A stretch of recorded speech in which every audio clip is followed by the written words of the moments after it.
Well, certainly, like you said, we're not looking to throw stones or anything, but you do have expertise. You have been involved in politics for so long. Things did go wrong in the public sector. Things went wrong in the private sector. Do you think obviously there are lessons to be learned here, but what do you think could be done differently? Again, this is not being critical. It's just we need to operate. Here's the problem.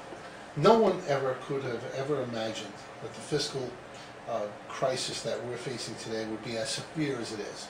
Now, and the problems that we face in New York State are made so much worse because the financial services industry is located right in our backyard in New York City.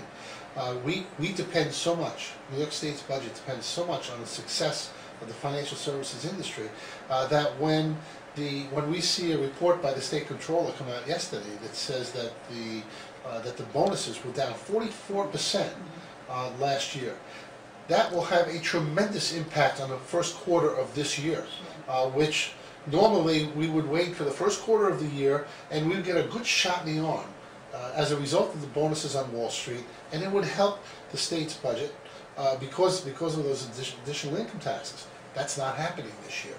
So it's difficult for anyone to recognize that, and it's not that people are spending money like a runaway train, because that is not the case. We have seen in recent years continuing dwindling of our tax base. Government has to do things a lot smarter. They have to look outside the box. They need consolidation. I mean, the one issue that I look at, that I think that local governments need to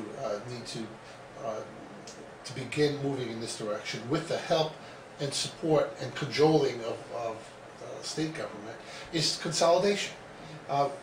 Why do we need so many police departments in Westchester? Why do we need so many different school districts and ambulance districts all across Westchester?